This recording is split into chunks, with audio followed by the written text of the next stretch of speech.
श्रीराम समर्थ. श्री गोंदवलेकर महाराज प्रवचने. दिवस 33.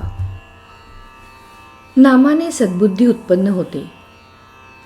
कौरवांनी पांडवांना निदान 5 गावे द्यावीत म्हणजे युद्धाचा प्रसंग टळेल म्हणून भगवान श्रीकृष्ण स्वतः दुर्योधनाकडे शिष्टाई करण्याकरिता गेले. त्यावेळी दुर्योधनाने सांगितले की देवा, तू म्हणतोस ते सर्व बरोबर आहे. न्यायाच्या दृष्टीने तू म्हणतोस तसे काहीतरी करणे जरूर आहे, पण तसे करण्याची मला बुद्धीच होत नाही. त्याला मी काय करू? तू सर्व सत्ताधीश आहेस, तर मग माझी बुद्धीच पालट म्हणजे सर्वच प्रश्न एकदम मिटेल. परंतु तसे काही न होता पुढे युद्ध झाले हे प्रसिद्धच आहे. तीच स्थिती रावणाच्या बाबतीतही दिसते.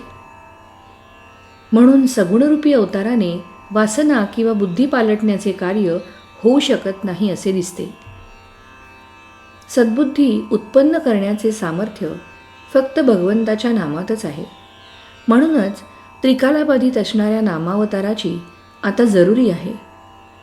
नाम म्हणजे भगवंतच आहे. हे नाम अनन्य होऊन आपण घेऊया.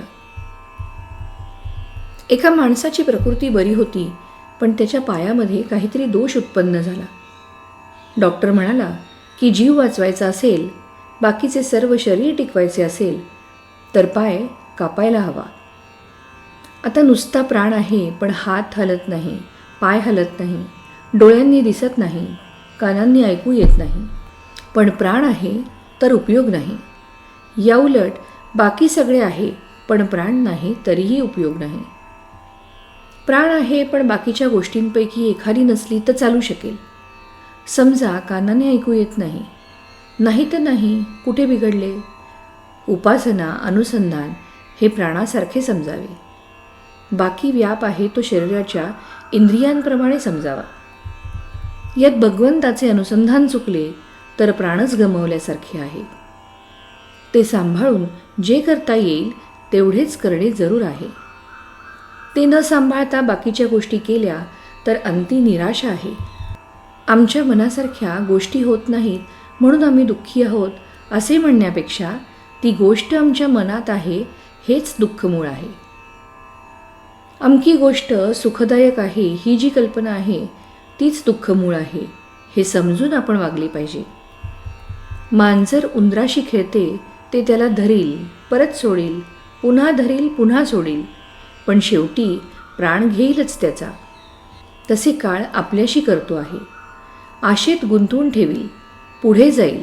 आपण पहिल्यापासूनच हे ओळखून राहावे की असे गुंतून राहण्यात काही फायदा नाही आणि अनुसंधान ठेवले तरच मनुष्याचे कल्याण होईल, नाहीतर फार कठीण आहे. मी म्हणणारे, दुसऱ्याला ज्ञान सांगणारे विद्वान, शास्त्री, पंडित सर्व खरे भ्रमातच आहेत. म्हणून म्हणतो, एक करा, अनुसंधान टिकवून जेवढे करता येईल तेवढेच करा. तात्पर्य, आपल्या इच्छेनुसार गोष्टी घडत नाहीत ही भगवंताची कृपाच आहे. श्रीराम समर्थ.